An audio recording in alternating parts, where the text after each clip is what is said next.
saja ya dari gelombang seismik. Oke, ya jadi kemarin kita sudah membahas persamaan gelombang dan gelombang itu merambat ya dari source ke segala arah ya dengan bentuk muka gelombang yang berbentuk setengah bola ya muka gelombangnya. Nah, itu kemarin juga kalian sudah mengamati fenomena tersebut berdasarkan simulasi ya yang ada di video kemarin. Nah, bentuk muka gelombangnya itu seperti ini ya. Bentuk muka gelombangnya seperti ini. Kemudian jenis-jenis gelombangnya itu ada berbagai macam jenis ya, yaitu ada gelombang langsung, misalkan gelombang langsung itu berarti dari source dia merambat langsung ya melalui permukaan ke receiver dari gelombang ya. Jadi dari source ini ke receiver pertama, receiver kedua dan seterusnya gitu ya. Kemudian ada juga gelombang yang dipantulkan ya atau gelombang refleksi. Jadi dari source kemudian menuju ke reflektor ya. Reflektor dipantulkan kembali ke permukaan dan diterima oleh receiver. Kemudian ada juga gelombang bias ya atau gelombang refraksi, yaitu gelombang yang diteruskan ya ke bawah dengan sudut transmisi tertentu bergantung kepada kecepatan masing-masing medium ya. Nah, ketika gelombang itu datang ke batas lapisan dengan sudut kritis ya, dengan besar sudut datangnya berupa sudut kritis, maka gelombang yang diteruskan atau yang direfraksikan itu dia merambat melalui bidang batas ya. Dia merambat melalui bidang batas dan kecepatan yang dimiliki oleh gelombang tersebut adalah kecepatan dari medium yang di bawahnya atau medium yang lebih cepat ya ketika dia melewati suatu bidang batas dengan sudut datangnya sebesar sudut kritis ya. Kemudian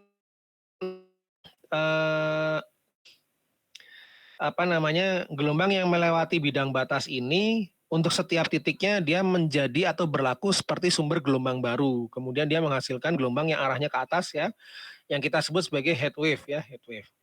Nah, itu bentuknya seperti yang ini nih. Nah, ini ya, mulai dari sini dia gelombangnya menuju ke atas ya. Nah, itu yang kita sebut sebagai head wave. Kemudian selain itu macamnya juga ada gelombang ground roll ya, permukaan, kemudian ada gelombang suara dan lain-lain. Nah, itu semua terekam oleh geofone ya atau receiver. Nah, yang terekam oleh geofone atau receiver itu berupa gelombang dengan waktu tiba yang berbeda-beda ya, waktu tiba yang berbeda-beda. Ya. Dengan waktu tiba yang berbeda-beda.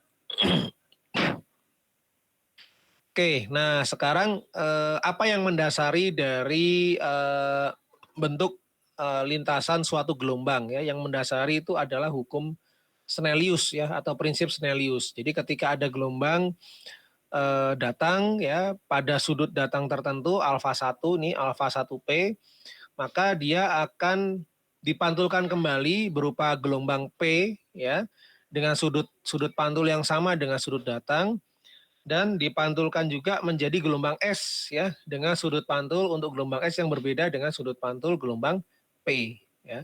Jadi ketika dia datang dia dipantulkan ya, dipantulkannya menjadi S dan P.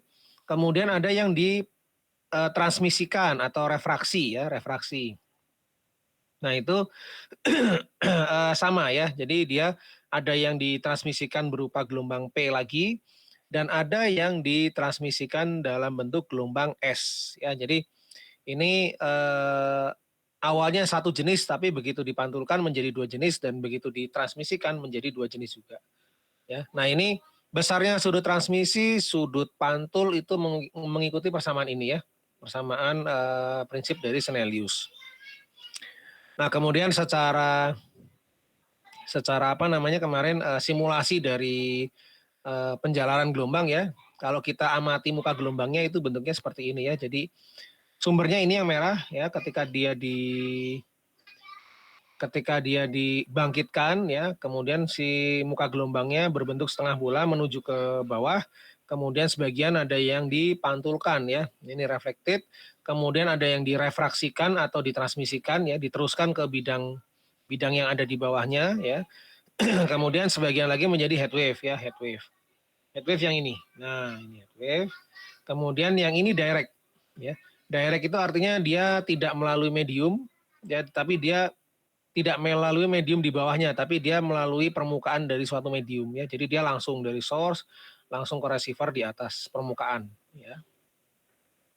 Nah, ini kemarin sudah ditonton ya videonya. Kemudian nah, data yang dihasilkan dari rekaman beberapa receiver atau geophone itu memiliki bentuk seperti ini ya. Jadi ini dari beberapa bentuk ini bisa kita karakterisasi ya. Kita bisa analisa jenis-jenis gelombang yang terekam oleh receiver. Yang pertama kalau bentuknya linear ya dengan gradien yang miring ini, yang miring pertama itu biasanya kita sebut sebagai direct wave atau gelombang langsung ya. Jadi dia tidak melalui body dari suatu medium tapi dia melalui permukaan, merambat dari source ke receiver. Kemudian ada yang linear juga tapi kemiringannya lebih landai dibandingkan yang ini ya, yang pertama. Nah, ini adalah gelombang refraksi yang berupa head wave ya. Dia direfraksikan pada sudut kritis ya, pada sudut datangnya sudut kritis. Maka bentuknya seperti ini ya. Sama-sama linear, cuman dia kemiringannya lebih kecil dibandingkan kemiringan yang direct wave. Jadi gradien atau kemiringan dari tren waktu tibanya ini itu ternyata berbanding terbalik terhadap velocity ya. Velocity-nya makin tinggi maka gradien kemiringannya itu makin rendah. Jadi M sama dengan 1 per V ya, di mana V adalah kecepatan gelombang pada medium yang dilewati gelombang tersebut. Kemudian kita lihat pola yang lain ya, di sini ada yang warna hijau ya, di dalam lingkaran hijau dia berbentuk seperti pola hiperbolik ya, pola hiperbolik. Nah, pola hiperbolik ini menunjukkan adanya gelombang refleksi ya atau gelombang pantul. Nah, ini reflected wave. Jadi kalau kita lihat secara keseluruhan ya, ini yang hijau ini adalah refleksi pantulan, yang merah ini adalah head wave ya, di mana dia sebenarnya gelombang refraksi hanya saja dia diperoleh dari gelombang dengan sudut datang sebesar sudut kritis ya ini. Sehingga hasil transmisinya melalui bidang batas ya, bidang batas tapi dia mengambil kecepatan medium yang kedua. Dan setiap titik pada lintasan gelombang head wave ini atau refraksi pada sudut kritis itu akan berlaku sebagai sumber gelombang baru ya. Jadi dia di titik sini dia mancarin gelombang ke sana, titik sini mancarin gelombang dan seterusnya gitu ya, berlaku sebagai sumber gelombang baru. Kemudian yang ungu ini ya, ada yang ungu yang langsung ini dari source ke receiver, lah ini merupakan gelombang direct atau gelombang langsung. Oke, kemudian ini kalau kita hanya melihat yang pantulan saja ya, gelombang pantul atau gelombang refleksi, itu bentuknya kurang lebih seperti ini ya. Jadi dari source dipantulkan oleh setiap batas lapisan ya. Nah, ini mulai dari batas lapisan yang kuning, hijau, merah, dan biru ya. Nah, kemudian kalau kita interpretasi kembali ya, yang ini lebih komplit ya dibandingkan yang gambar tadi yang pertama. Nah, ini kurang lengkap. Kalau yang ini analisanya lebih komplit ya. Jadi ada yang oranye ini, nah ini direct ya. Yang biru ini adalah head wave, gelombang refraksi pada sudut datang sebesar sudut kritis ya. Kemudian yang biru ini biru tua ya, ini merupakan gelombang refleksi ya. Kemudian yang hitam ini adalah ground roll atau surface wave ya. Kemudian yang lebih landai lagi berarti dia kecepatannya lebih kecil ya. Yang warna hijau ini ternyata adalah gelombang suara ya. Jadi ketika sumber ledakan itu dibangkitkan ya, dinyalakan gitu, maka tidak seluruh energinya itu menjadi gelombang seismik ya. Sebagian juga ada yang menjadi gelombang suara ya. Nah, gelombang suaranya ini juga ikut rekam di geofone atau receiver ya. Nah, ini. Nah, kenapa dia paling curam ya? Kenapa dia memiliki gradien paling besar? Ya karena kecepatannya paling rendah ya. Jadi gelombang mekanik ketika dia melewati medium yang lebih padat, dia kecepatannya lebih tinggi dibandingkan ketika dia melewati medium yang lebih soft. Nah, dalam hal ini udara kan lebih soft dibandingkan medium lapisan bumi, makanya dia kecepatannya lebih lambat ya, lebih lambat dibandingkan kecepatan gelombang di medium bumi. Oke. Nah, kemudian berdasarkan hukum Snellius dan ada yang disebut dengan persamaan Zooprit ya. Persamaan Zooprit ini persamaan yang menyatakan besarnya koefisien refleksi dan koefisien transmisi dari suatu gelombang ya. Jadi koefisien refleksi itu apa sih? Koefisien refleksi itu adalah perbandingan amplitudo dari gelombang yang dipantulkan dibandingkan dengan gelombang datang ya. Jadi ini A refleksi dibanding dengan A insiden. Jadi R itu adalah perbandingan antara amplitudo yang dipantulkan dengan amplitudo gelombang datang. Ya. Nah, yang dipantulkannya tadi kan ada dua jenis ya, P dan S. Berarti di sini R-nya juga ada dua jenis, yaitu RP dan RS. Nah, sama juga dengan T ya. T itu kan koefisien transmisi. Berarti di sini merupakan perbandingan antara amplitudo gelombang yang ditransmisikan dibandingkan dengan amplitudo gelombang datang ya A. Berarti di sini amplitudo gelombang datangnya masih berupa amplitudo gelombang P ya. Kemudian kalau gelombang transmisinya berarti ada P dan S. Sama juga yang refleksi ya, berarti ada P dan S. Oke, kemudian ini ya dari konsep ini kita menggunakan konsep kontinuitas pada bidang batas ya. Sifat-sifat kontinuitas pada bidang batas silakan kalian bisa baca di bukunya Geldart and Sherif ya. Nah, maka dari semua itu bisa diturunkan secara matematis dan kita susun ulang dalam bentuk matrik, maka jadilah persamaan ini ya. Nah, persamaan ini itu adalah persamaan yang disebut dengan persamaan Zooprit ya. Kenapa disebut persamaan Zooprit ya? Yang pertama kali menurunkan ini ya, si Zooprit ya. Dan di sini ada parameter-parameter seperti apa ini theta 1 ya. Kemudian V1, ada theta 2, ada V2. Nah, ini penjelasannya ada di gambar ya. Jadi theta 1 itu adalah sudut datang atau incident angle. Kemudian V1 adalah sudut pantul untuk gelombang S, kemudian theta 1 adalah sudut pantul untuk gelombang P. Kemudian V2 itu sudut transmisi untuk gelombang S ya. Kemudian ada theta 2 itu sudut transmisi untuk gelombang P ya ini. Kemudian di sini ada rho 1, ada rho, ada VS, ada VP ya. Itu VP itu kecepatan gelombang P, VS kecepatan gelombang S, dan rho adalah densitas dari suatu medium atau rapat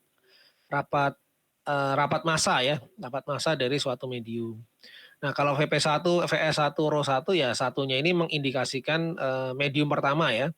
Kalau yang dua ini VP2, VS2, rho 2 itu mengindikasikan medium kedua, medium yang ada di posisi di bawahnya. Nah, ini persamaannya seperti ini ya. Nah, ini kalau kita plot dengan nilai-nilai tertentu misalkan itu kurang lebih bentuk kurvanya seperti ini ya. Kalau kita plot dari sudut 0 sampai sudut 90 derajat, kemudian kita isikan misalkan di sini nilai VP1-nya berapa, VS1-nya berapa, itu nanti bentuknya seperti ini ya. Jadi ada yang merah RP ya, RP. RP itu berarti koefisien refleksi untuk gelombang P itu bentuknya yang merah ini. Kemudian ada RS, koefisien refleksi untuk gelombang S, bentuknya yang warna hijau. Kemudian ada lagi TP ya, koefisien transmisi untuk gelombang P, itu bentuknya warna biru ini. Kemudian yang ini, yang TS itu koefisien transmisi untuk gelombang S bentuknya seperti ini. Nah, kalian mau coba rubah-rubah VP, VS maupun row-nya itu bentuknya tetap sama ya. Hanya mungkin bedanya di sedikit bergeser ke bawah atau ke atas saja ya ini ya. Tapi secara bentuk itu seperti ini ya, tidak berbeda. Bedanya hanya di mungkin ini agak geser ke atas, yang kalau parameter yang lainnya lagi mungkin dia geser ke bawah gitu ya. Bentuknya sama sebenarnya. Nah, kemudian di sini ada istilah critical angle ya, critical angle di yang dikasih tanda panah ini. Nah, ini bukan definisi critical angle di sini tidak sama dengan yang critical angle untuk gelombang head wave ya. Critical angle di sini maksudnya adalah nilai sudut tertentu ketika si koefisien refleksi ataupun koefisien transmisi tiba-tiba berubah. Ya, jadi ini awalnya datar, naik teng ke atas gitu ya, terus turun. Nah, di sini nih titik ini yang menunjukkan bahwa dia itu mengalami perubahan secara drastis gitu ya. Jadi ini bukan definisi sudut kritis pada konsep refraksi ya, tapi ini sudut kritis pada bentuk kurva dari RP dan RS maupun TP dan TS ya. Oke itu. Nah, istilahnya sama ya, critical angle. Oke, nah ini pembuktiannya ya, bahwa kenapa dikatakan linear ya, karena persamaan untuk gelombang direct waktu terhadap offsetnya itu berbentuk persamaan linear ya. Kemudian kenapa dikatakan hiperbolik ya, yang untuk gelombang pantul ya, karena bentuk persamaan waktu terhadap offset itu berbentuk persamaan hiperbolik ya. Nah ini. Jadi offset itu adalah jarak antara source ke receiver, sedangkan receivernya kan tadi ada beberapa buah ya receivernya, maka di sini ya sebagai fungsi X aja ya. Jadi itu kenapa dikatakan direct ya, karena dia persamaannya linear ya, yang tadi kita interpretasi yang trennya berupa garis lurus miring itu. Nah itu kenapa dikatakan persamaan linear ya, karena hubungan waktu terhadap offsetnya itu merupakan bentuk persamaan linear ya. Kemudian kenapa yang trennya seperti ini? Nah, trennya seperti hiperbola ini kita sebut sebagai hasil rekaman gelombang refleksi ya, karena kalau kita turunkan secara matematis hubungan waktu terhadap offsetnya dia membentuk suatu persamaan hiperbolis ya.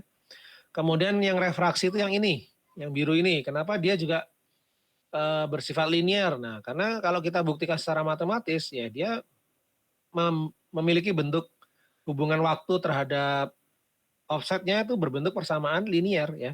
Cuma beda di gradiennya aja ya, gradien. Nah, kalau yang direct dia lebih curam, kalau yang refraksi dia lebih landai. Dan interceptnya beda ya. Intercept itu titik potong terhadap sumbu Y-nya. Jadi kalau yang oranye ini kan titik potongnya di 0 ya. Kalau yang biru itu titik potongnya di sini nih, di bawahnya 0 ya. Nah, di sini. Titik potong itu maksudnya ini ya, ketika ini kita teruskan gitu, kita panjangin si yang biru ini, kita panjangkan sehingga memotong sumbu vertikal, itu yang kita sebut sebagai intercept time ya, atau waktu intercept. Jadi waktu potong terhadap sumbu vertikal. Nah, ini salah satu contoh data laut ya. Data laut, kemudian di sini ya dari lapisan yang pertama, kemudian yang berbentuk hiperbolik ini dia adalah gelombang refleksinya ya. Nah, kemudian ada yang kayak gini nih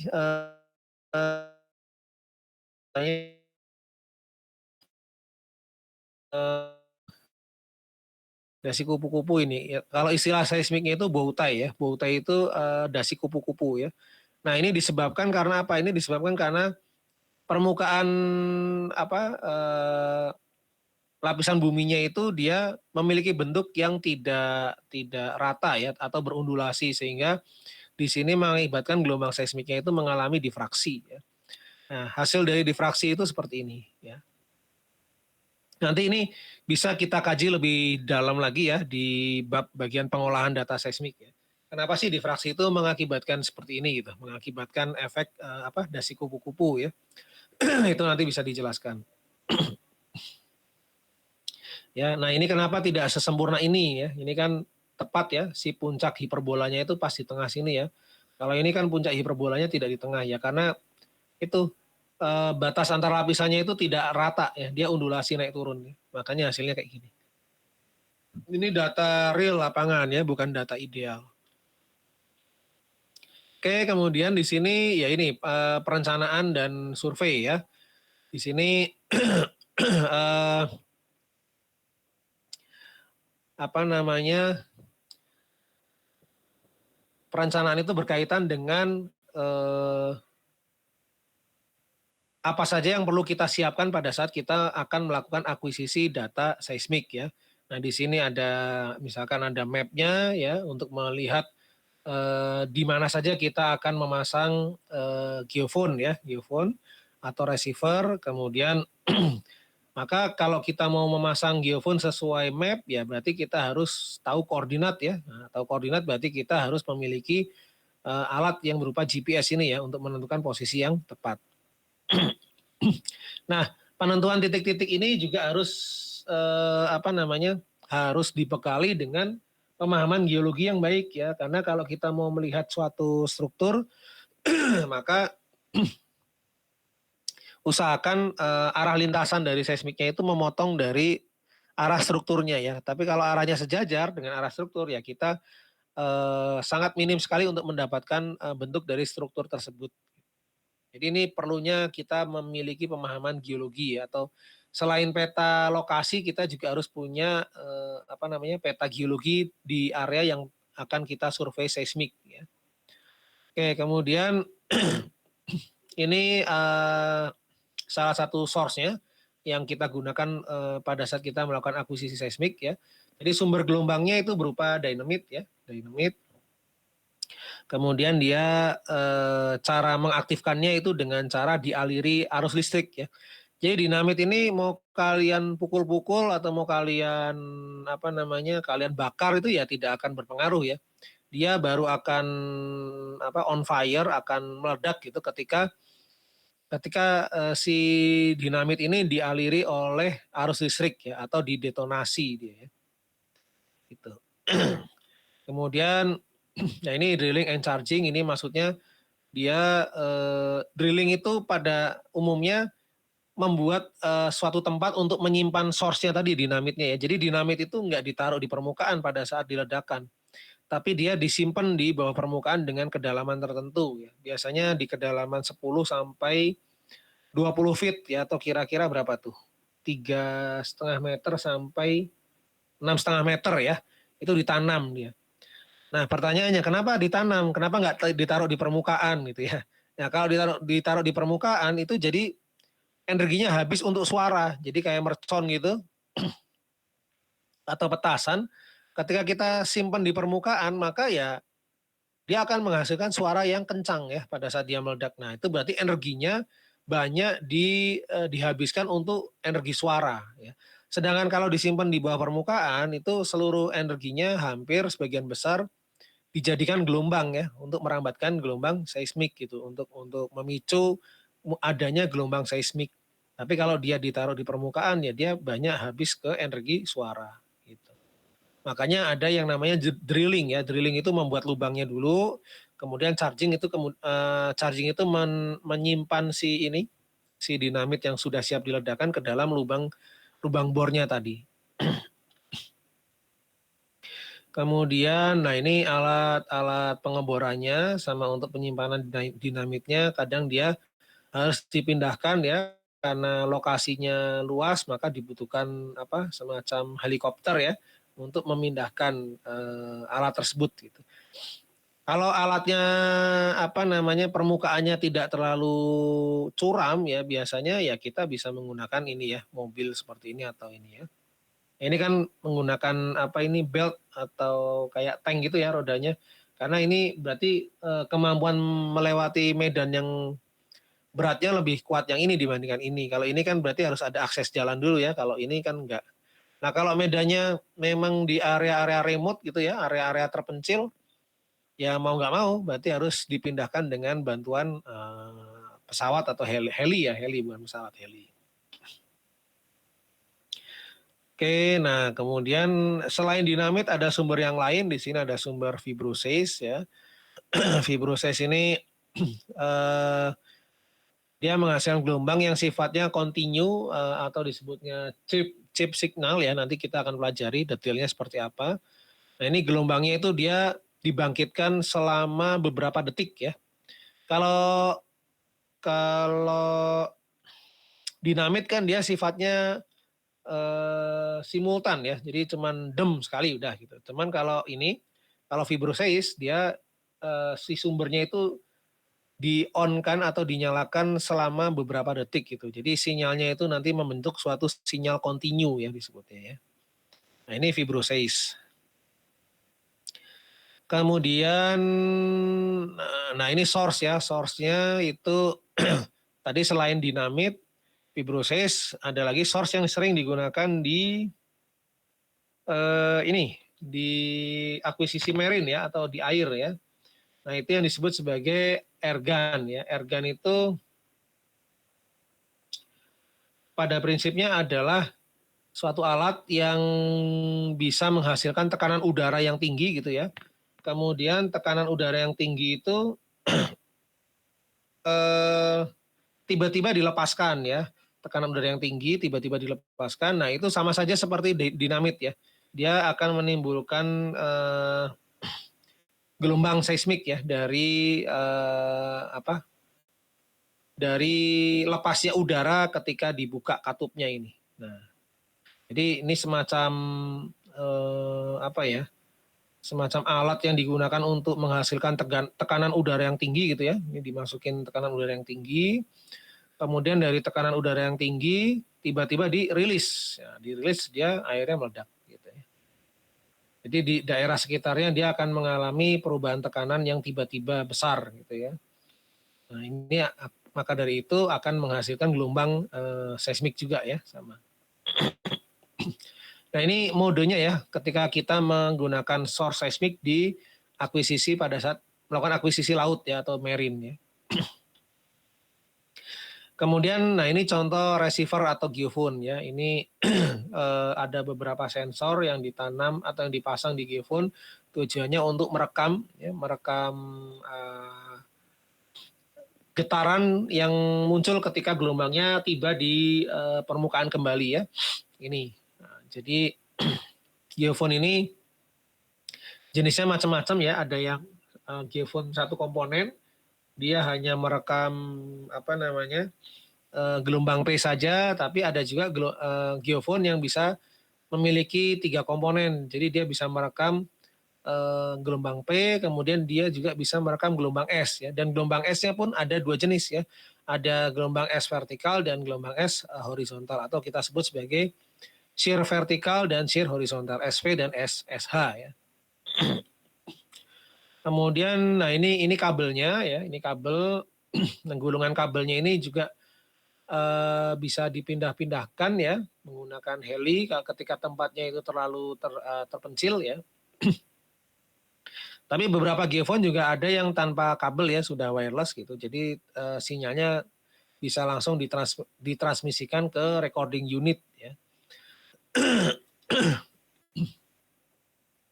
Nah ini ada semacam kendaraan yang di dalamnya itu banyak hardware komputer yang digunakan untuk QC ya.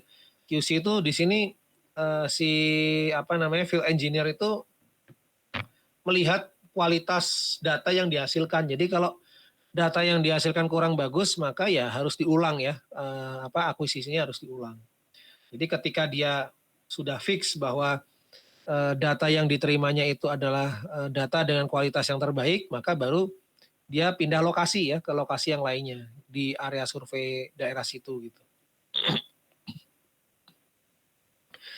Kalau belum bagus ya diulang lagi ya. Nah ini QC-nya di sini. Jadi ini merupakan tempat QC sekaligus recording unit ya. Jadi semua data rekaman masuk ke sini semua ya. Kemudian nah ini ada processing itu nanti ketika datanya semua sudah direkam, dikumpulkan, kemudian disortir ya. Disortir misalkan dalam bentuk data short gather gitu, kemudian baru dilakukan pengolahan. Tujuannya pengolahannya apa? tujuannya ya untuk meningkatkan sinyal to noise ratio ya. Jadi ibarat kalau kita menangkap ikan gitu kan, nah apakah semua bagian ikan itu kita makan kan enggak ya, apalagi yang duri-duri itu enggak ya, pada umumnya duri-duri enggak ya. Jadi kita bersihkan dulu sisiknya, kita fillet misalkan, kemudian kita lepaskan duri-durinya, kepalanya, insangnya, dan lain-lain, sehingga kita hanya mengkonsumsi daging dari ikan. Nah, sama saja dengan seismik ya. Ini kan data yang terekam itu tidak hanya data, tapi noise atau apa gangguan-gangguan pun terekam di sini. Nah, berarti itu harus kita bersihkan dulu ya. Ada kotoran-kotoran atau noise-noise itu harus kita bersihkan sehingga benar-benar menyisakan data yang kita butuhkan gitu ya. Nah itu, kalau ini nggak dibersihkan maka nanti akan menjadi ambiguitas ya. Seolah-olah itu reflektor padahal itu bukan reflektor gitu. Jadi akan menghasilkan interpretasi yang tidak tepat ya atau salah bahkan. Nah ini langkah-langkah processing nanti bisa kalian pelajari ya. Sepertinya kalau langkah-langkah processing itu nanti setelah UTS ya baru kita masuk nanti langkah-langkah processing. Nanti di situ dijelaskan secara detail ya konsep matematisnya seperti apa, kemudian contoh parameternya seperti apa, nanti before afternya seperti apa gitu. Jadi sebelum dilakukan step itu dengan setelah dilakukan step itu nanti ada perbedaannya di mana gitu. Jadi nanti kalian lebih paham ya, diharapkan lebih paham banget mengenai kualitas data seismik ya. Oke, nah ini contoh ya, ini contoh data yang masih bersifat BruStack ya, BruStack itu masih stack kasar. Nah ini sepintas memang sudah terlihat bentuk struktur lapisan buminya, sepintas sudah terlihat. Cuman kan tidak rasional kalau ada yang seperti ini ya, seperti yang terpotong-potong ini, silang-silang. Nah ini efek dari difraksi ya. Nah efek dari difraksi kemudian dilakukan migrasi, maka efek difraksinya hilang. Nah ini baru bisa merepresentasikan bentuk struktur lapisan buminya seperti ini. Tuh, ini belum ini ya, belum lengkap. Oke, kemudian saya lanjutkan ke slide berikutnya ya.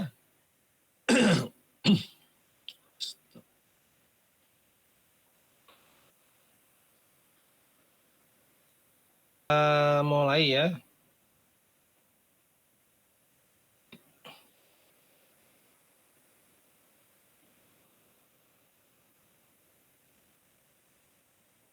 Sebentar.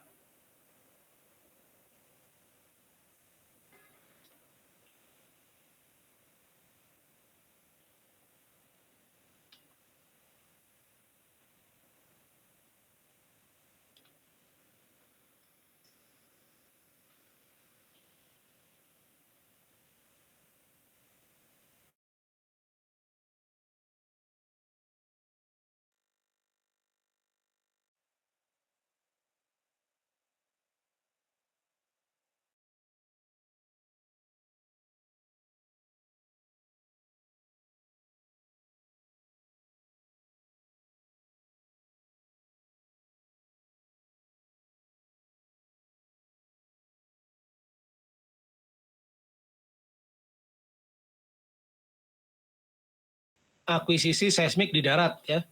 Nah, ini pendahuluan. Jadi sistem pengukuran gelombang seismik baik itu di darat maupun di air pada dasarnya membutuhkan 3 komponen utama ya, yaitu sumber gelombang seismiknya atau kita sebut sebagai seismic source, kemudian penerima gelombang seismiknya atau kita sebut receiver, kemudian yang berikutnya ada registration unit. Jadi registration unit itu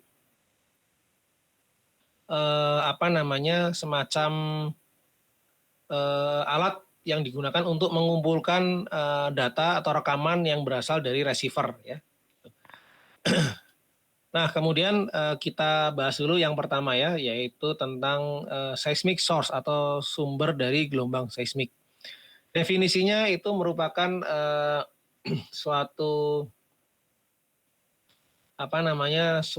suatu energi yang muncul secara tiba-tiba ya. Jadi ada energi yang dia bukan muncul tiba-tiba sih, maksudnya energi yang mengalami peningkatan secara tiba-tiba, energi elastik yang mengalami peningkatan secara tiba-tiba, yaitu yang disebabkan karena adanya peningkatan tekanan secara cepat juga di situ ya. Nah, peningkatan secara cepat itu dia berada di suatu area yang dibatasi oleh medium tertentu ya. Disebutnya di sini surrounding medium ya. Kemudian dia berada di salah satu area yang terlokalisir ya. Nah, maksudnya apa sih ini tuh? Maksudnya adalah ini, lubang ini ya. Jadi lubang ini diberi dinamit, kemudian dinamit itu kan menghasilkan tekanan yang besar ya ketika dia diledakkan. Nah, sehingga ada energi elastis yang tiba-tiba naik gitu. Energi elastis yang naik itu apa ya? Maksudnya dinding-dinding ini ya, dinding-dinding dari lubang bornya ini ketika dinamitnya diledakkan. Oke, nah kemudian berikutnya most seismic sources. Nah, pada umumnya source dari gelombang seismik ini apa namanya? Yang sering digunakan itu adalah source dari gelombang seismik yang menghasilkan gelombang P ya, gelombang P. Nah, kenapa yang dipakai adalah gelombang P ya? Karena dia mudah dihasilkan, kemudian mudah direkam juga ya. Sebenarnya sesuai konsep yang di awal tadi kan bahwa gelombang P ketika dia muncul, kemudian dia melewati bidang batas gitu ya. Berarti ada yang dipantulkan dan ada yang ditransmisikan. Nah, yang dipantulkan maupun ditransmisikan itu kan dua-duanya menghasilkan gelombang S ya. Jadi yang dipantulkan ada P dan ada S, yang ditransmisikan juga ada yang P, ada yang S ya. Cuman yang sering dimanfaatkan itu adalah gelombang P-nya ya, karena secara pengolahan maupun secara perekaman dia lebih mudah ya, lebih mudah. Kenapa dikatakan lebih mudah ya? Karena dari geofonnya saja atau dari receivernya saja kan cukup menggunakan satu komponen ya kalau yang kita ingin menangkap gelombang P ya. Tapi kalau kita ingin menangkap gelombang S, maka kita harus punya geofon 3 komponen. Ya 3 komponen otomatis dari segi cost pasti lebih mahal ya. Itu. Terus kemudian selain dari segi cost, dari segi pengolahan ya, mengolah gelombang S itu gelombang P ya. Nah, di situ kan ada yang namanya konversi ya dari gelombang P ke gelombang S. Kemudian kita harus melakukan suatu inversi lagi dari persamaan FiO dan lain-lain. Sedangkan kalau gelombang P itu kita tidak perlu melakukan konversi ya. Itu. Kenapa dilakukan konversi ya? Karena awalnya bukan gelombang P ya. Dari source itu kan kita memiliki sumber gelombang P, tapi begitu mengenai bidang batas, maka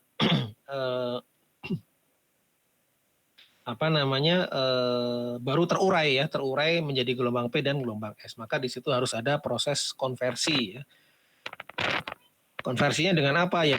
Persamaan yang tadi ya, persamaan Zooprit tadi itu ya. Oke, kemudian apa sih keuntungan yang diperoleh dari akuisisi di darat ya? Nah, akuisisi di darat itu dia memungkinkan kita memiliki spektrum frekuensi yang lebih lebar ya. Nah, spektrum frekuensi yang lebih lebar itu otomatis berkaitan dengan resolusi ya, resolusi gelombang. Jadi kalau kalian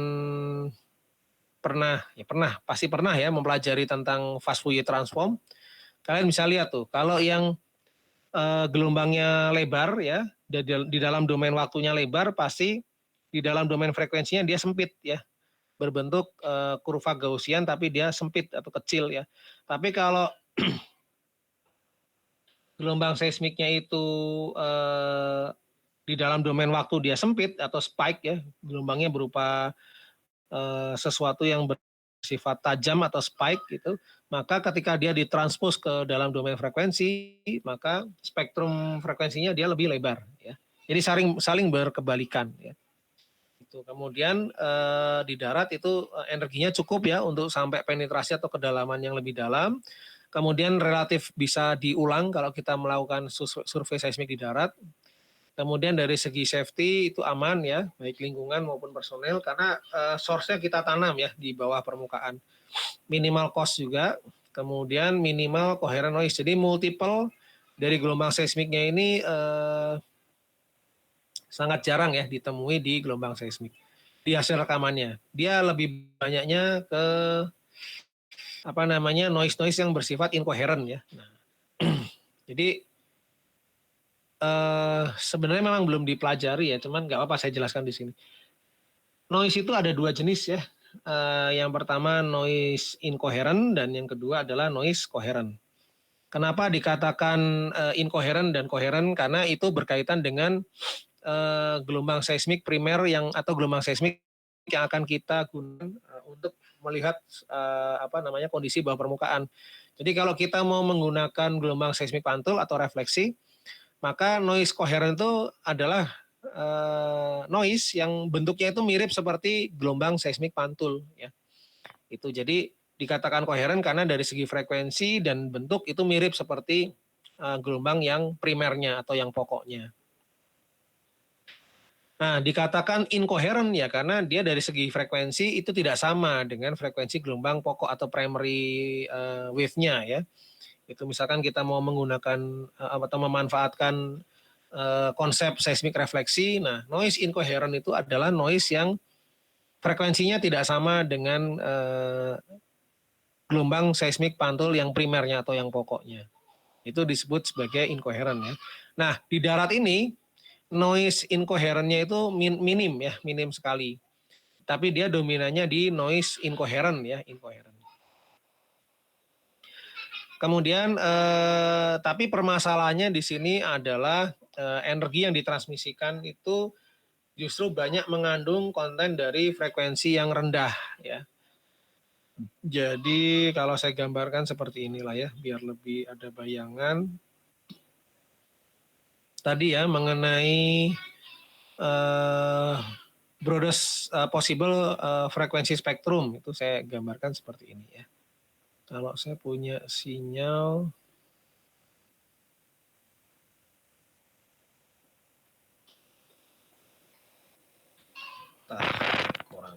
kurang bagus gambarnya.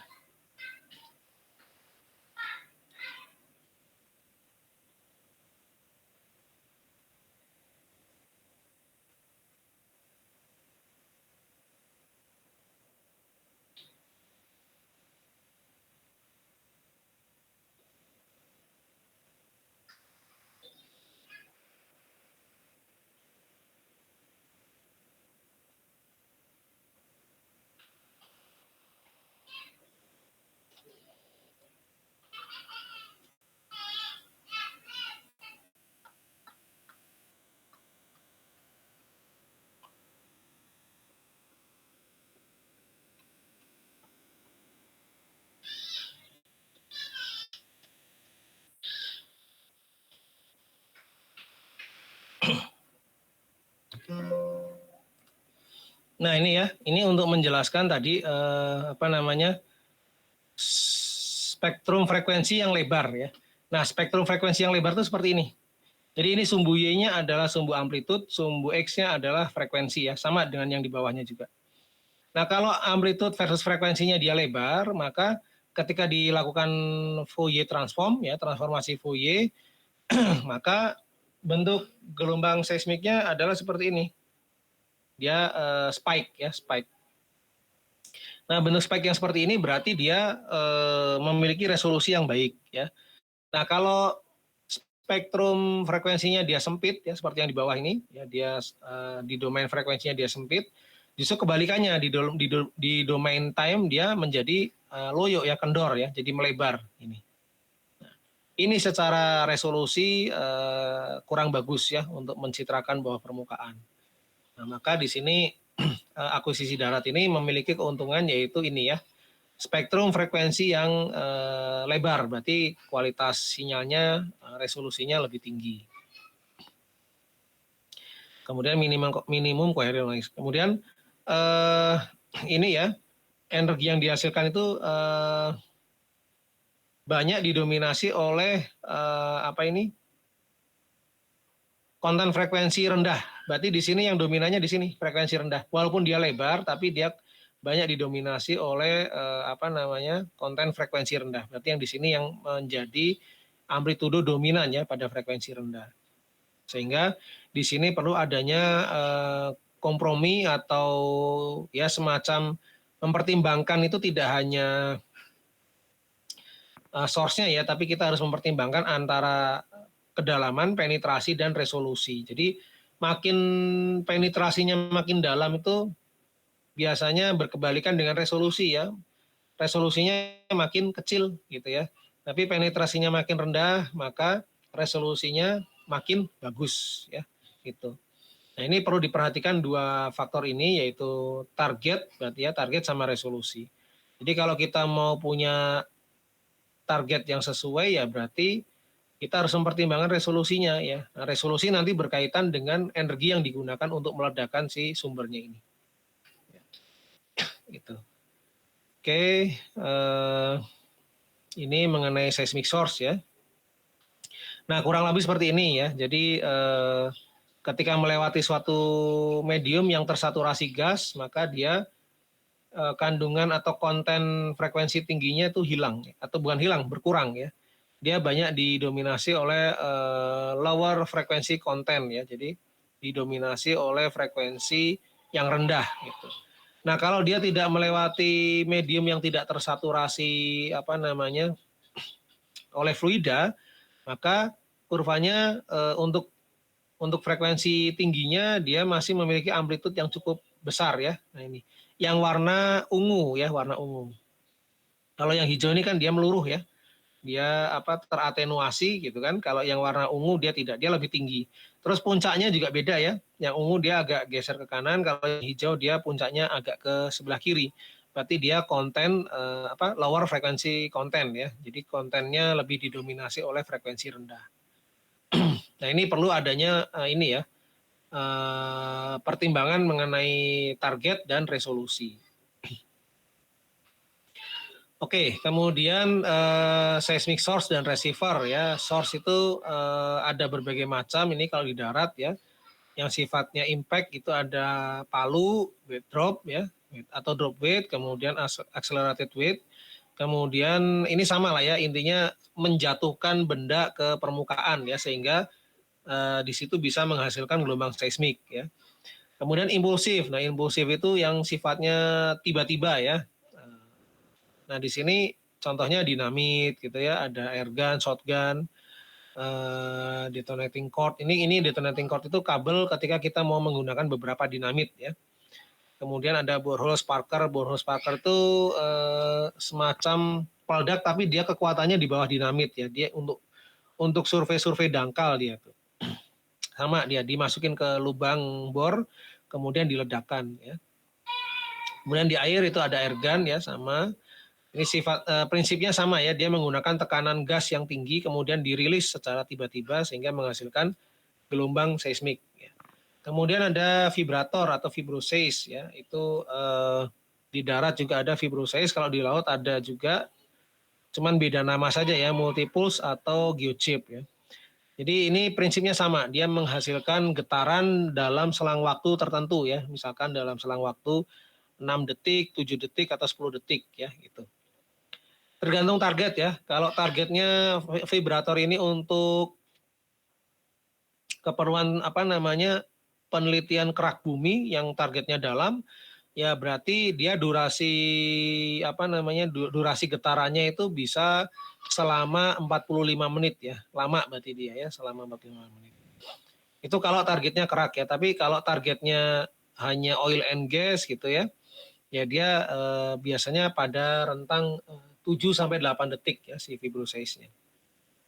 Penerimanya, nah penerima di sini ada geofone, ada atau accelerometer, kemudian kalau di air itu ada hydrophone. Ini pada prinsipnya sama ya, untuk menerima atau untuk merekam gelombang yang tiba di permukaan ya, geofone maupun hidrofon. Cuma bedanya geofone itu disimpannya di darat, kalau hidrofon dia disimpannya di air. Kemudian kalau geofone dia prinsip kerjanya menggunakan pegas ya, pegas yang berosilasi ketika surface-nya atau permukaan tanahnya berosilasi. Kemudian kalau hidrofon dia memanfaatkan perubahan tekanan bulk ya, tekanan air. Jadi perubahan tekanan air itu mengindikasikan adanya gelombang P yang tiba di permukaan air tersebut gitu ya. Nah, ini hidrofon. Jadi ini ada sensornya berupa sensor tekanan. Oke, ini rentang frekuensi ya, dari mulai earthquake atau gempa bumi sampai source-source yang kita gunakan untuk akuisisi dengan target dangkal. Ya. Nah, ini kalau earthquake dia frekuensinya paling rendah ya, tapi dia energinya tinggi. Dalam hal ini berarti amplitudonya tinggi ya. Tapi kalau ke sini frekuensinya tinggi tapi amplitudonya rendah ya, tidak terlalu tinggi. Ya, ini ada airgun, ada sparker yang tadi dijelaskan ini ya. Nah ini. Kemudian ada sumber yang digunakan pada saat kita akuisisi di darat ya. Nah, ada yang di sini yang sifatnya ledakan ya, eksplosif. Nah, kalau yang sifatnya eksplosif ini dia prinsip kerjanya berdasarkan reaksi kimia ya. Berdasarkan reaksi kimia, kemudian dia akan menghasilkan suatu pulsa tekanan yang tiba-tiba bertambah gitu ya. Jadi kalau kita plot dalam bentuk kurva ya, tekanan versus time, maka hasil kurvanya berupa kurva yang sangat steep atau tajam ya. Kenapa dikatakan steep? Ya karena dia naik secara tiba-tiba. Nah, tekanannya itu ya. Terhadap waktu dia naik secara tiba-tiba. Kemudian jenis-jenisnya ada shotgun, rifle, blasting cap. Bom atau bom nuklir bisa ya, ledakan nuklir bisa. Kemudian untuk surface ya, di mana source-nya itu bekerja secara mekanik, itu ada wave drop, ada piezoelectric borehole source ya. Ini sama kayak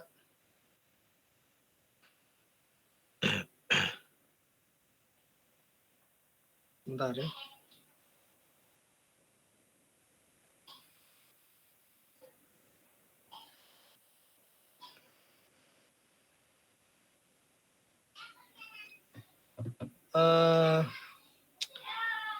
Ini wave drop, hammer, ini intinya dia punya beban yang dijatuhkan ke permukaan ya.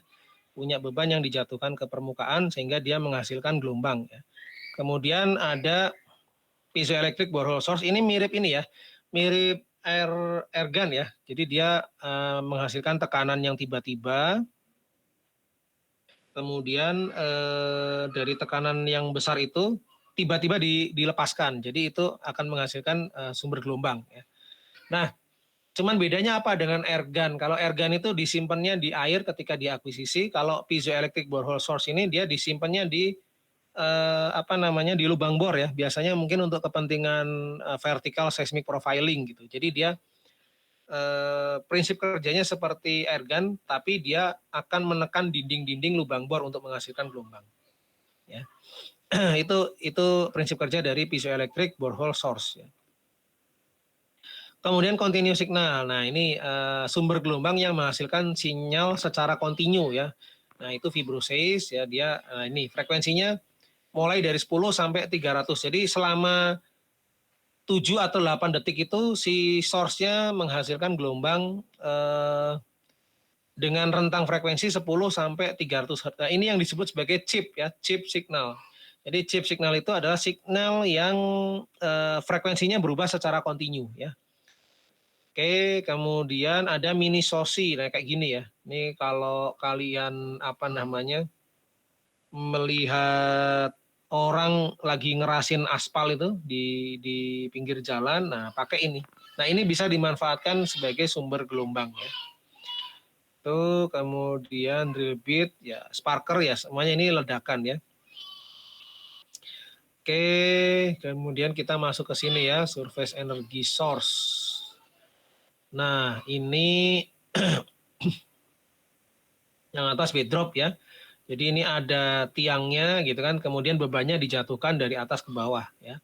Nah ini alatnya bisa ditarik oleh mobil ya, atau memang dipasang di sebuah kendaraan tertentu yang memang didesain si kendaraan ini bisa masuk ke area-area yang susah ya medannya ya. Ini. Kemudian ada dynosize ini ya dinamit ya, dinamit. Dia reaksi kimia dengan oksigen dan propan, kemudian dia bisa meledak. Kemudian ada juga yang sistemnya dia tidak didetonasi, dia otomatis meledak sendiri ya, dengan tentang waktu tertentu dia meledak sendiri. Nah ini ada yang disebut sebagai self disarming ya. Jadi dinamit ini kan biasanya kita ledakan itu menggunakan detonator ya, atau tadi arus listrik yang dilewatkan ke dinamit ini. Nah ada dinamit yang tidak perlu digunakan detonator, tapi dia bisa meledak ketika kita tunggu selama berapa satu satuan waktu ya, berapa detik gitu kita tunggu dia meledak sendiri. Nah, itu salah satu jenis dinamit ya. Kenapa ada yang sifatnya self disarming, karena kalau yang detonator itu biasanya kadang macet gitu ya. Macetnya apa? Ketika dialiri listrik dia belum tentu meledak gitu. Nah, itu nggak boleh seperti itu. Jadi kalau kita mau akuisisi seismik itu dinamit yang dikeluarkan dari gudang dinamit itu tidak boleh dikembalikan. Jadi misalkan kalian survei seismik nih, butuh dinamit misalkan untuk surveinya sebesar 10 kilo ya, di mana setiap tabungnya ini beratnya setengah kilo gitu. Kalian butuh 10 kilo. Kemudian setelah kalian survei, kalian menemukan dinamit yang tidak meledak gitu ya. Kemudian kalian ambil, terus dikembalikan ke gudang dinamit, itu nggak boleh. Jadi barang yang sudah keluar, bagaimanapun caranya itu harus meledak ya. Itu aturan di di peledakan dinamit ya. Karena dulu saya pernah mengikuti akuisisi tomografi seismik ya di PT Batubara Bukit Asam. Kita di situ tujuannya tomografi seismik untuk melihat cadangan batu bara yang ada di situ ya. Nah, cadangan batu bara yang ada di situ itu kita lakukan survei seismik di mana source-nya menggunakan ini ya, dinamit. Nah, pada saat itu ada dinamit yang sudah dilakukan detonasi dia tidak meledak ya. Nah, itu blasterman-nya bingung itu di situ. Jadi dia harus ngakali sedemikian rupa, pokoknya dia harus diledakkan. Jadi ketika kita sudah berpindah posisi source ya, ada sebagian blasterman masih ngurusin itu gitu. Jadi tetap harus diledakkan. Makanya di situ saya baru tahu, oh iya ternyata dinamit itu ketika sudah keluar dari gudangnya nggak boleh dikembalikan gitu. Jadi oh ini sisa sekian, balik lagi masuk gudang nggak boleh ya itu ya. Itu aturannya seperti itu. Dan tidak mudah untuk mengusulkan dinamit di zaman sekarang ya, kecuali didampingi oleh pihak-pihak berwenang ya. Karena ini berbahaya, ini bisa kalau kita ketemu dengan orang yang salah ini bisa dimanfaatkan untuk tindakan-tindakan yang nggak baik ya. Jadi mulai dari akuisisi itu kita selalu dikawal oleh polisi ya di sini. Oke, kemudian nah ini sifat ledakan dari dinamit ya. Dia memiliki impuls yang sifatnya bersih ya, karena dia kan resolusinya tinggi. Kemudian dia harus dimasukkan dalam lubang bor sedalam 10 sampai 20 feet ya, seperti yang saya katakan tadi. Nah, ini kontennya atau isinya dari dinamit itu merupakan unsur-unsur kimia ya. Ada gelatin, ada amonium nitrat, ada pentolite dan lain-lain ya. Kemudian dia dimasukkan ke dalam suatu tabung dengan diameter 5 cm. Kemudian dinamit ini sudah sangat banyak digunakan ya. Sekitar 40% survei seismik itu menggunakan dinamit ya. Not really repeatable. Maksudnya di sini tidak terlalu mudah untuk diulang ya. Maksudnya ya karena itu tadi ya, ini merupakan bahan yang berbahaya gitu ya. Jadi dia diusahakan ketika akuisisi itu dia harus benar-benar terekam dengan baik gitu ya. Karena ini masalah perizinan sebenarnya. Jadi not really repeatable itu. Kemudian, nah ini yang lainnya bisa dibaca ya. Ini penggunaannya untuk shallow application ya, dangkal. Maksudnya apa ya? Maksudnya dangkal itu dalam arti untuk survei-survei sumber daya alam ya, kayak untuk mineral misalkan atau untuk oil and gas. Ini bukan untuk target kerak bumi mantel, bukan ya. Nah, kemudian high energy itu maksudnya dia memiliki energi yang cukup sampai target tertentu dari eksplorasi sumber daya alam ya. High energy di sini bukan berarti high energy dia bisa sampai penetrasi dalam ya. Misalkan sampai inti bumi, kerak bumi, enggak gitu ya. Ini high energy dalam arti cukup untuk target yang shallow ya. Kemudian ini setiap aplikasinya jumlah dari dinamit bisa dipertimbangkan. Artinya ya kita lihat kondisi areanya ya. Kalau areanya misalkan didominasi oleh batuan yang keras, ya kita cukup menggunakan dinamit dengan bobot yang lebih rendah ya. Tapi kalau areanya itu didominasi oleh batuan lapuk, ya biasanya kita butuh berat atau bobot dinamit yang lebih tinggi. Artinya bobot dinamit ini mempengaruhi energi yang dihasilkan ya. Jadi bentuknya seperti ini ya, seperti dodol ini, lontong ya, seperti lontong. Nah dia bisa diparalel ya. Jadi misalkan daerah situ butuh energi yang lebih tinggi ya, berarti kita makainya dua tabung ini ya, 2 tabung atau 3 tabung. Itu sesuai kondisi litologi di area akuisisi. Sebentar ya, ini ada promotor saya WA ke saya.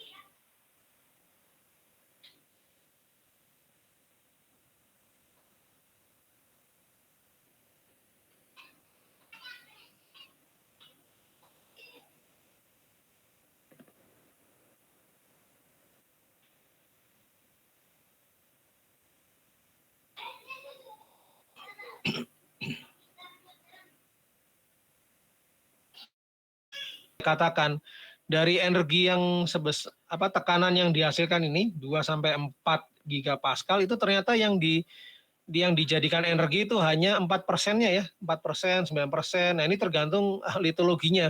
Litologinya makin keras ya, berarti yang di convert ke energi gelombang seismiknya makin besar ya. Misalkan granit nih kan dia keras ya. Itu bisa sampai 10 sampai 20%. Tapi kalau clay yang mediumnya yang berupa soft ya, soft sandstone, nah itu dia paling di sini 4%, 9% gitu ya. Ini yang energi dinamit yang dikonversi ke energi gelombang seismik ya. Jadi yang tadinya tinggi hanya 4%-nya yang merambat nih, yang jadi gelombang seismik. Kemudian absorpsi dari mediumnya ya. Jadi kalau untuk jarak 3 meter itu yang dihasilkan sudah meluruh, tinggal 2,5%-nya dari energi dinamit. Apalagi jarak 30 meter ya, itu makin kecil lagi, yaitu 0,5%. Next, kemudian efek dari kedalaman ya. Nah ini hanya ini saja ya. Kalau kita bikin lubang bor yang akan kita tanam dinamit, ketika kita menemukan sumber air ya, kalau bisa kita nyimpen dinamitnya di bawah sumber airnya gitu. Makanya di sini if water table is shallow, maka place the shot below it. Jadi di bawahnya si water table ya. Kemudian makin dalam itu energi gelombang seismiknya makin tinggi, karena kan biasanya suatu lapisan tuh kalau kita bikin lubang bor gitu ya, itu makin ke dalam kan makin padat ya. Kalau kita lihat suatu lapisan, di atasnya memang mungkin dia lapuk ya, lapuk. Tapi ketika kita lihat di dalam lubang bor makin ke dalam, maka dia makin ke dalam, dia si lapisan tanahnya dia makin kompak ya, makanya dia makin keras. Makanya di sini disebutkan energi seismiknya makin bertambah ketika kedalaman shotnya itu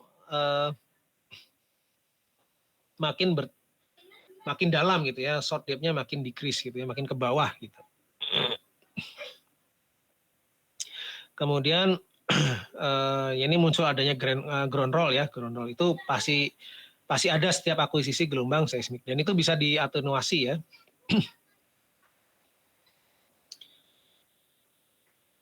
Oh sorry. Di sini shot depth-nya decrease ya, berarti ini dangkal ya, makin dangkal justru akan menghasilkan gelombang seismik dengan energi yang tinggi ya, yang tinggi. Makin ke dalam ya berarti makin banyak terserap oleh lapisan yang bersifat kompak ya, sehingga energi gelombangnya juga akan menurun di sini. Oke, nah kemudian ini mekanisme dari ledakan ya. Jadi yang pertama itu dibangkitkan atau didetonasi. Sehingga di sini mulai meledak, di dinamitnya itu dipasang semacam geofon ya, atau trigger, itu tujuannya untuk mencatat pada saat T mulai menghitung ya. Jadi T sama dengan 0, perekamannya mulai dihitung, itu start time ya, itu harus dikasih trigger ya di sekitar di sekitar titik ledaknya gitu. Kemudian di sini ketika diledakkan itu si dinamit itu akan menghasilkan gas, di mana gas itu punya kerapatan yang hampir sama dengan densitas dari medium di sekitar dinamitnya gitu. Sehingga dia bisa menghasilkan tekanan beberapa gigapascal ya ini. Nah, kemudian setelah dia meledak gitu ya, ini dinding-dinding di sekitar dinamit ini ambrol ya, ambrol. Karena apa? Karena tekanan yang dihasilkan itu melebihi dari kekuatan material di sekitar lubang bor ini. Ya, kemudian pada jarak tertentu ya, kita masuk ke stage 3. Pada jarak tertentu setelah melewati zona ini, ada zona yang keras ya, yang ambrol, kemudian masuk ke zona plastik, baru masuk ke zona elastik. Nah, zona elastik ini baru ada muncul gelombang seismik ya, seismik wave-nya baru ada di elastic zone-nya ini. Gitu. Ya ini tahu kan ya bedanya elastik dan plastik ya. Jadi plastik itu ketika mengalami deformasi dia tidak berubah ke bentuk awal, tapi kalau elastik dia ketika mengalami deformasi dia kembali ke bentuk awalnya. Makanya dia bisa menghantarkan gelombang ya. Gelombang bisa merambat di medium elastik. Oke, kemudian nah ini standar ini aja ya, jarak aman ya, jarak aman ketika kita melakukan akuisisi. Jadi ketika ada pipa, jaraknya kalau bisa 60 meter dari pipa, dari kabel telepon itu 12 meter, dari rel kereta api 30 meter gitu ya. Ini hanya jarak saja, jarak aman lah ya. Kemudian, nah ini batas ground velocity-nya ya, yang aman itu sebesar 5 cm per second. Nah, ini berkaitan dengan energi yang dihasilkan dari dinamit ya. Masanya makin tinggi, maka energi yang dihasilkannya makin tinggi gitu ya. Maka jarak amannya itu bisa kita tulis ini, X sama dengan 23 dikali M dikali sepertiga, ini satuannya meter ya. M itu adalah massa dari dinamitnya. Jadi ini rumus ini untuk mencari ini ya. Mencari jarak aman ya. Masanya makin tinggi, massa dinamit yang dipakainya makin besar ya, berarti jarak dari fasilitas umumnya itu harus semakin besar juga ya. Nah, ini berkaitan dengan bobot dari dinamit yang digunakan dengan jarak aman. Oke, kemudian nah ini fibrosize ya. Fibrosize itu tadi dia menghasilkan swab signal atau chip signal ya. Nah, dia dinyalakan selama 7 sampai 30 second tergantung target yang kita inginkan ya. Nah, kalau targetnya sampai survei dalam gitu ya, targetnya seperti mantel gitu ya, kerak itu, maka durasi sinyalnya bisa selama 40 menit ya, selama 40 menit. Nah, ini ada dua jenis tipikal frekuensi dari sinyal yang dibangkitkan oleh fibrosize. Dari mulai frekuensi rendah ke frekuensi tinggi itu disebutnya upsweep, kemudian dari frekuensi tinggi ke frekuensi rendah itu disebutnya downsweep ya. Kemudian dia aman ya buat lingkungan karena dia hanya menggetarkan beberapa titik ya. Di titik tertentu dia kasih getaran dan getarannya itu bisa diulang-ulang gitu ya, makanya dia aman. Kemudian di sini ketika kita akuisisi dengan menggunakan fibrosize itu dibutuhkan area yang tidak terlalu banyak noise. Ya. Nah ini, jadi ada kelebihan, ada kekurangan ya di sini. Kemudian, nah ini bisa digunakan grup dari fibrosize-nya. Jadi fibrosize itu kan alatnya seperti ini ya. Nah ini, nah grup fibrosize itu ketika yang ininya itu lebih dari satu kayak gini nih. Nah ini bisa kita gunakan secara bersamaan. Nah itu disebutnya sebagai group of vibrator ya. Nah kemudian gelombang S juga bisa dihasilkan oleh fibrosize ini, cuma Cuma di sini mode getarnya saja yang dirubah ya. Kalau gelombang P berarti mode getarnya arah vertikal gitu kan. Kalau shear wave dihasilkan oleh fibrosis itu dengan cara arah getarnya berarti arah horizontal atau sejajar permukaan ya. Itu hanya mode getarnya saja yang dirubah. Oke, nah ini alatnya ya, source yang berupa vibrator itu seperti ini. Kemudian dia menghasilkan chip signal ya, atau swab ya, swab signal. Nah, bentuknya seperti apa sih? Swab itu bentuknya seperti ini. Nah, ini. Jadi tadi dia disebutkan bahwa chip signal itu ada yang bersifat upswap ya, dari frekuensi rendah ke tinggi, ada yang bersifat downswap ya, dari frekuensi tinggi ke rendah. Nah, kalau ini kita bisa lihat nih, dari yang getarannya pelan ke getaran yang rapat. Berarti apa ini? Dari frekuensi rendah ke frekuensi tinggi kan? Frekuensi rendah ke frekuensi tinggi berarti dia disebutnya upswap ya, upswap. Nah, ini contoh sinyalnya. Oke, tadi ini alatnya, ini mini Fibrosis ya, dengan mobil yang lebih kecil. Kemudian ini truk ya, kalau kita ke area-area yang medannya cukup sulit. Nah, ini skema akuisisinya seperti ini ya. Jadi di tengah ini dikasih getaran nih arah vertikal, ya, gitu ya. Karena kan dia chip ya, chip signal. Kemudian dia menghasilkan gelombang yang didistribusikan ke segala arah ya gelombangnya ya. Kemudian dari gelombang ini ada yang dipantulkan ya, dipantulkan ke permukaan. Nah, ya. Nah, direkam oleh geofone. Geofonenya sinyalnya dikumpulkan di registration unit dalam bentuk ini ya, truk tadi ya. Nah, di sini dikumpulkan sekaligus dilakukan QC ya, QC untuk melihat kualitas dari sinyalnya. Nah, cara pengolahannya gimana? Cara pengolahannya adalah seperti ini ya. Jadi dia membangkitkan suatu chip signal ya, atau swab ya, swab signal mulai dari frekuensi rendah ke frekuensi tinggi dalam selang waktu tertentu. Kemudian nanti diterima oleh receiver ya, diterima oleh receiver atau geofone dalam bentuk yang seperti ini. Nah, ini. Jadi dari reflektor pertama dapat ini, dari reflektor kedua dapat yang B, dari reflektor ketiga dapat C. Nah, ini apa namanya? Hasil dari sini itu dijumlahkan ya, dijumlahkan. Hasilnya seperti ini nih.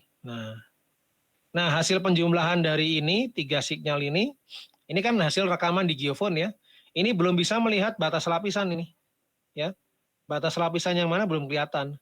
Baru setelah kita lakukan cross korelasi dengan sinyal utamanya atau pilot swab-nya, maka baru kita dapat nih batas lapisannya. Nah, ini batas lapisan pertama, batas lapisan kedua, batas lapisan ketiga gitu ya. Nah, ini. Jadi ini baru bisa didapatkan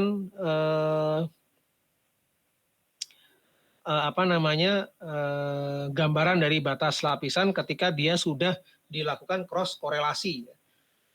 Beda dengan dinamit yang sifatnya impulsif. Kalau dinamit dia memang dapatnya hanya impuls sesaat ya, energi sesaat. Jadi memang nggak panjang seperti ini source-nya. Dia source-nya itu pendek ya, wavelet-nya pendek, jadi dia bisa langsung dapat batas lapisan. Tapi kalau ini Fibrosis dia sinyalnya berupa sinyal kontinu ya, sinyal kontinu yang berbentuk chip ya, chip signal. Kemudian dia dibangkitkan dalam rentang waktu tertentu, kemudian dihasilkan ini ya, bentuk rekaman di geofonnya, kemudian hasil rekaman geofon harus dilakukan cross korelasi dengan sinyal sumbernya ya, sinyal sumbernya, yaitu berupa upswap atau downswap ya. Oke, kemudian ini contoh ya, ini contoh misalkan kita punya koefisien refleksi seperti ini gitu ya. Koefisien refleksi itu berarti menandakan batas lapisan ya. Misalkan bentuknya seperti ini ya berarti batas lapisannya ada banyak ya. Kemudian ini pilot swab-nya ya. Kita lihat di sini dari mulai renggang ke rapat, berarti dari mulai low frekuensi ke high frekuensi ya di sini. Kemudian recorded signal. Nah, ini yang direkam, sinyal yang direkam oleh geofone tuh bentuknya seperti ini. Kemudian recorded signal ini dilakukan cross korelasi ya, cross korelasi terhadap sinyal utamanya atau pilot swab-nya tadi ya, ini dilakukan dengan sinyal dari sumber seismiknya. Nah, kita akan dapat bentuk seperti ini. Nah, bentuk seperti ini kurang lebih sudah bisa terlihat bentuk refleksinya ya, tren dari bentuk refleksinya. Ini kan kalau kita zoom ya, kita lihat. Nah, ini ya. Ini ada reflektor di sini, ini ada sinyal yang besar, kemudian ini ada ini juga di sini, ini ada di sini ya. Kemudian dua depan ini kan, dua ini dan ini itu ada di sini. Nah, jadi ini memiliki kemiripan dengan bentuk reflektor ya, bentuk reflektor. Oke, kemudian nah ini jenis geofon ya. Geofon itu adalah receiver yang yang digunakan pada saat kita akuisisi seismik di darat. Ini seiring berjalannya tahun ya, ini tahun 1935, tahun 1950, 70 yang ini. Nah, yang sekarang mungkin sudah tidak menggunakan kabel lagi ya, dia sifatnya wireless. Nah, ini contoh dari geofon ya. Dia bisa menerima frekuensi dari mulai 1 sampai 100 Hz, tapi kalau ada frekuensi yang lebih dari itu masih bisa ya, dia diestimasi di 20 kali dari ini, dari natural frekuensinya. Jadi kalau 100 ya berarti bisa sampai di 200 ya. Ini minimum frekuensinya, ini 1 Hz, ini 4 sampai 5 Hz. Kemudian ini salah satu contoh geofon 3 komponen ya. Geofon 3 komponen.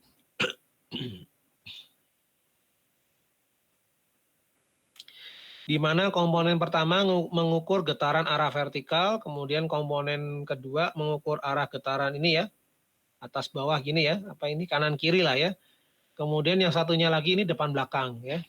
Jadi ini 3 komponen. Jadi yang vertikal ini untuk merekam gelombang P-nya, kemudian yang 2 ini ya, ada yang arah kanan kiri depan belakang, ini fungsinya untuk merekam gelombang S. Ya, jadi nanti ada shear vertikal, kemudian ada shear horizontal. Nah, ini bentuk dari geofonnya. Nah, kemudian kalau geofon itu kita bongkar ya, dalamnya itu ada komponen seperti ini ya, kurang lebih. Jadi ada pegas, ada massa, kemudian ada damper peredamnya. Kemudian di sini ada magnet yang didekatkan dengan suatu lilitan ya, didekatkan dengan suatu lilitan. Tujuannya apa? Jadi ketika magnetnya bergerak, nanti di sini si lilitan akan menghasilkan tegangan dan menghasilkan arus. Nah, bergeraknya dari mana ya? Karena adanya pergerakan ground ya, atau pergerakan tanah, sehingga mengakibatkan si massa ini dia ikut bergetar ya. Nah, di sini ada damper atau peredam. Tujuannya apa ini peredam ya? Biar massanya nggak vibrasi terus ya. Karena kan getaran tanah itu tidak terus-terusan ya. Getaran tanah ketika terjadi perambatan gelombang seismik, dia getarannya hanya sepintas saja sesaat ya. Nah, kalau tidak dikasih damper, ini massanya ini akan berosilasi terus naik turun ya. Jadi seperti bayangkan kalian punya mobil atau motor ya, ketika di dalam pegasnya itu tidak ada peredam, maka begitu ketemu jalan yang rusak, maka si motor itu akan naik turun terus ya. Ya suatu saat berhenti karena gesekan, cuman lama ya berhentinya. Tapi kalau ada peredamnya, misalkan dari oli atau apa, di situ kan ada, di dalam pegas biasanya ada peredamnya ya, yang dimana di dalam peredam itu ada olinya itu. Nah, tujuannya untuk menghentikan getarannya ketika sudah melewati kembali jalan yang baik ya. Nah, sama juga dengan ini. Ketika gelombang seismiknya sudah tidak melewati sini lagi ya, ininya diem gitu ya, nggak osilasi terus. Nah, ini nanti besarnya redaman itu ditentukan dengan konstanta yang kita sebut dengan H ya. Jadi kalau hanya kurang dari 1, maka dampingnya itu terlalu kecil, jadi dia tidak meredam.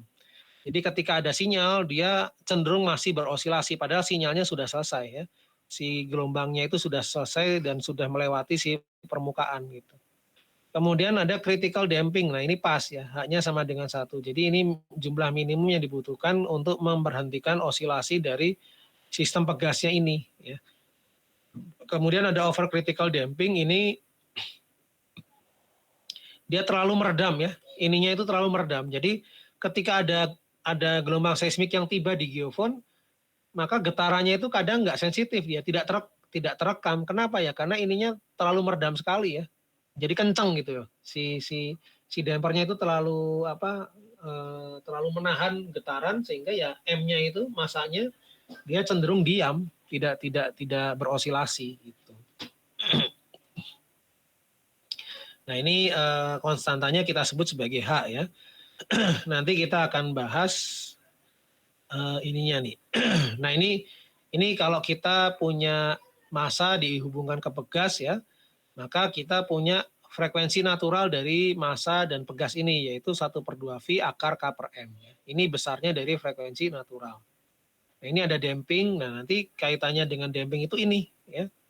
Ini adalah persamaan hukum Newton. Jadi ketika kita punya dua gaya yang bekerja pada suatu massa ya, berarti gaya pegas dan gaya redaman ya, gaya pegas dan gaya redaman. Maka total gaya yang bekerja adalah gaya pegas ditambah gaya redaman ya. Di sini ada Fs ya atau F spring pegas, ada Fd yaitu F damping ya, gaya redaman. Nah, ini kita jumlahkan ya. Jadi F pegas ditambah F damping sama dengan massa dikali percepatan dari bendanya, yaitu turunan kedua terhadap waktu dari U ditambah Z. Kenapa U ditambah Z? Karena si posisi massa ini berada pada jarak U ya. Pada jarak U relatif terhadap kerangka ini. Ya, kerangka acuannya ini yang berbentuk kotak. Nah, kerangka acuan yang kotak ini dia memiliki posisi sebesar Z relatif terhadap pengamat yang diam di luar kerangka ini gitu ya. Jadi total jarak yang dimiliki massa relatif terhadap pengamat yang diam di luar itu adalah U ditambah Z. Nah, ini bisa dipahami kalau kalian masih ingat konsep fisika mengenai gerak relatif ya. Ini TPB di pembahasan pertama ya mengenai gerak ya. Ini. Jadi kalau kita naik kereta apinya bergerak sejauh U, kemudian kita di dalam kereta api bergerak sejauh Z gitu ya, maka total pergerakan kita adalah U ditambah Z ketika ada pengamat diam di stasiun yang mengamati gerak kita. Ya, jadi penjumlahan ini ya, gerak relatif. Kemudian ini dilakukan operasi ya, turunan 2 kali, sehingga kita peroleh Z double dot ditambah D per M Z dot ditambah K per M dikali Z sama dengan minus U double dot. Ya. Jadi double dot ini turunannya sekali ya, kalau dotnya atau titiknya 1 ini turunannya sekali, kalau double dot turunannya 2 kali. Ya. Kemudian didefinisikan di sini ada 2 konstanta ya. K per M ini kita definisikan sebagai omega 0 kuadrat ya, yang nantinya bisa kita ini turunkan menjadi frekuensi ini ya. F0 dari omega 0 kita bisa turunkan jadi F0. Kemudian ini yang berikutnya D per M ini kita definisikan sebagai 2 epsilon ya. Nah, 2 epsilon ini nanti hubungannya untuk mencari H ya. Jadi H itu sama dengan epsilon per omega 0. Nah, ini yang kita sebut sebagai damping parameter ya, atau parameter redaman. Nah, damping parameter tadi nanti bentuknya seperti ini kalau kita amati hubungan simpangan terhadap frekuensi ya. Simpangan terhadap damping parameter. Jadi yang underdamp atau yang H-nya kurang dari 1, itu dia begitu ada simpangan dia masih berosilasi ke belakangnya. Nah, itu ya, masih berosilasi. Kemudian yang critical damping yang H-nya sama dengan 1, begitu dia ada osilasi dia turun langsung ke 0. Nah, kalau yang overdamp ini redamannya terlalu berlebihan, maka dia simpangannya kecil ya, kemudian langsung teredam. Artinya di sini tidak ada osilasi atau respon amplitudenya terlalu kecil ya. Nah, ini karena tadi sensitivitasnya juga kecil yang disebabkan karena redamannya ini terlalu besar ya. Nah, makanya disebutnya di sini H-nya lebih dari 1.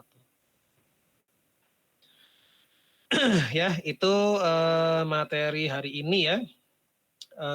Mengenai apa tadi jenis-jenis gelombang, kemudian masuk ke akuisisi darat. Nanti untuk pertemuan berikutnya kita akan membahas mengenai marine acquisition ya, masih seismik ya, marine acquisition seismik.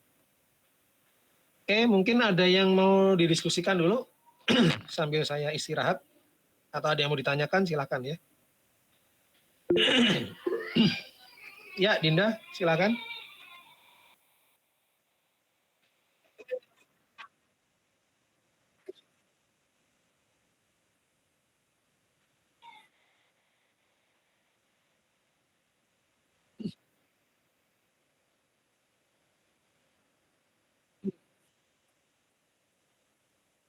Ya.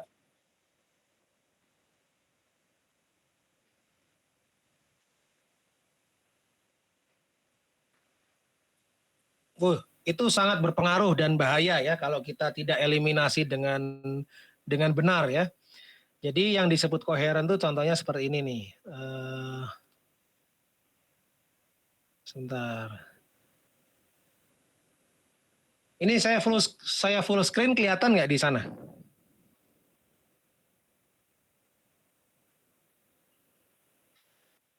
Nggak kelihatan ya. Ya udah ini saya gambar dulu di sini ya. Nanti baru saya exit full screen-nya.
Ini terlihat nggak di tempatnya kalian?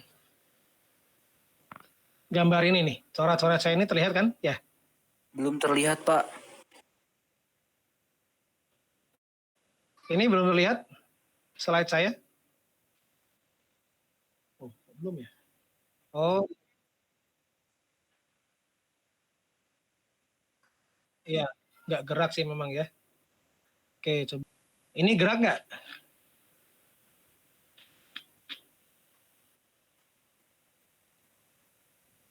Sebentar, ini saya nampilin yang mana ini? Oh iya.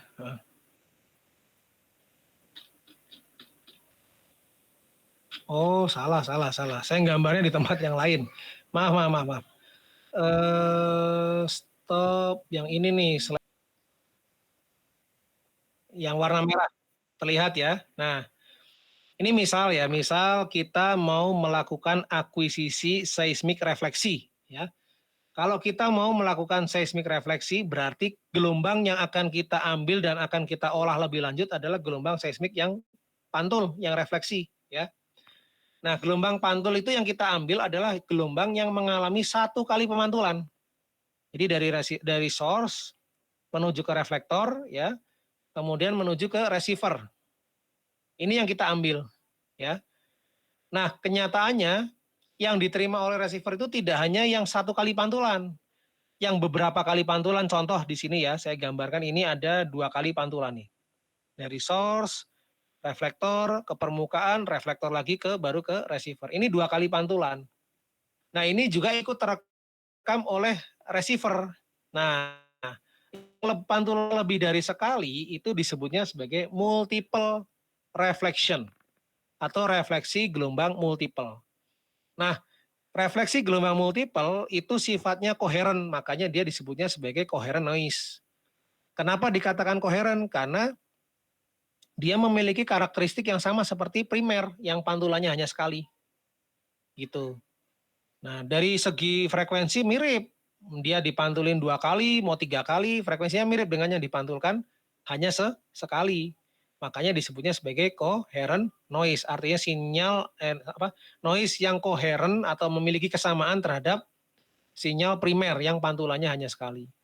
Itu yang pertama ya. Nah, kemudian efeknya apa nanti setelah dilakukan pengolahan? Nah, kalau yang satu kali pantulan ya itu menunjukkan atau merepresentasikan batas reflektor yang sebenarnya. Jadi kalau ini reflektor pertama ya, di sini muncul reflektor pertama. Kemudian ini reflektor kedua, ini muncul lagi reflektor kedua hasil pengolahan seismiknya ya, ini ya. Nah, terus multiple gimana? Multiple nanti muncul di sini. Mirip seperti bentuk lapisan pertama, karena kan dia dipantulkan di lapisan pertama, cuma jumlah pantulannya lebih dari satu kali. Nah, ini muncul. Nah, kalau muncul image seperti ini kan bisa kalau orang nggak teliti, apalagi orang geologi nggak tahu karakteristik sinyal, itu bisa salah interpretasi. Disangkanya ini ada 3 lapis. Lapisan pertama, batas lapisan pertama, batas lapisan kedua, batas lapisan ketiga. Padahal di sini hanya 2 ya. Ya karena ini muncul dari multiple ini yang nggak dihilangkan dengan parameter yang benar, ya tetap ada muncul gitu. Nah, ini yang disebut sebagai coherent noise gitu, Dinda. Ini akibatnya di sini bisa fatal. Jadi kita bisa salah atau misinterpretasi terhadap jumlah reflektor yang ada gitu. Itu yang disebut coherent noise. Nanti baru dibahas detailnya di pengolahan datanya sih. Nanti di situ ada bagaimana cara menghilangkan multiple, menggunakan misalkan radon transform, kemudian bagaimana menghilangkan direct wave ya. Kalau kita mau menggunakan seismic refleksi, ya berarti kan selain refleksi dihilangkan kan, direct wave, refracted wave itu bisa dihilangkan. Dengan cara apa? Dengan cara misalkan FK filter gitu ya, untuk menghilangkan sinyal-sinyal yang bersifat linier kayak ground roll itu hilang nanti itu. Sisanya hanya yang sinyalnya yang berbentuk hiperbolik tadi. Bentuk hiperbolik maksudnya apanya? Maksudnya bentuk ininya. Bentuk rekaman hasil rekaman geofonnya. Nah, jadi ini contoh tadi data seismik ya, dari yang lebih jelas lagi ada nggak? Nah, ini ya. Nah, jadi kalau kita mau melakukan pengolahan data seismik refleksi ya, kita hanya mau memanfaatkan gelombang refleksinya, maka selain yang biru tua ini kita hilangkan. Kita anggap noise. Mulai dari direct wave, refracted wave, ground roll, kemudian air wave ya, kemudian apalagi ini direct wave, semua harus kita eliminate, kita hilangkan. Kita sisakan hanya yang ini, yang hiperbolik, di mana yang hiperbolik ini menunjukkan adanya gelombang refleksi ya. Nah ini nih, yang biru tua ini. Yang polanya hiperbolik, yaitu yang secara matematis dibuktikan dengan ini ya. Hubungan waktu tiba gelombang pantul terhadap posisi receiver dan source ya, atau offset. Itu. Jadi itu yang disebut noise coherent ya. Multiple. Nah, multiple ini kalau diturunkan dengan persamaan matematis, dia bentuknya sama, melengkung juga, hiperbolik juga. Nah, cuman bedanya apa antara multiple dengan primary? Kalau primary dia melengkungnya dia kelengkungannya dia lebih landai. Kalau multiple dia lebih melengkung ya, lebih curam kelengkungannya. Nah, nanti itu harus kita pelajari dulu mengenai velocity normal move out ya. Nah, itu nanti ada setelah UTS ya, baru dipelajari ke situ. Jenis-jenis velocity yang ada di pengolahan data seismik, ada average velocity, ada interval velocity, ada normal move out velocity. Nah, itu nanti akan dipelajari. Ya kurang lebih itu ya tadi untuk yang coherent noise itu contohnya multiple. Nah, multiple itu seperti apa?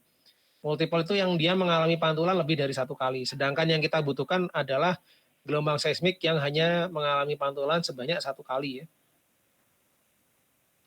Itu Dinda. Kalau ada yang belum paham bisa ditanyakan lagi.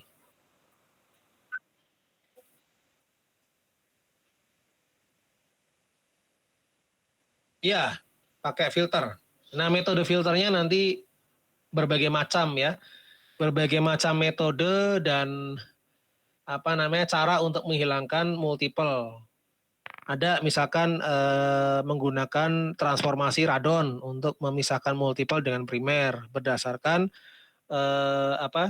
posisi di domain intercept time dan move out-nya ya, taupi disebutnya domain taupi.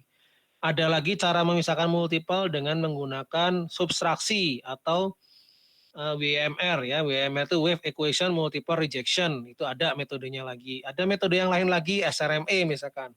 Surface Related Multiple Elimination. Nah, ini prinsip kerjanya dengan menggunakan prinsip cross korelasi ya, cross korelasi antara satu trace dengan auto korelasi ya. Jadi trace tersebut dilakukan korelasi dengan trace itu sendiri gitu. Nanti ketemu multiple yang mana, kemudian dilakukan subtraksi. Nah, ini macam-macam metodenya dan bisa dijadikan penelitian tugas akhir nantinya itu. Gitu. Oke. Silakan, ada yang lain atau ada yang mau ditanyakan lagi? Silakan.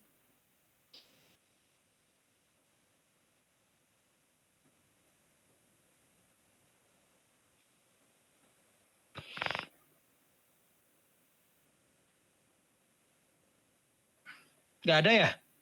Kalau nggak ada berarti semoga bisa diterima ya materi hari ini ya. Kalau gitu untuk materi hari ini cukup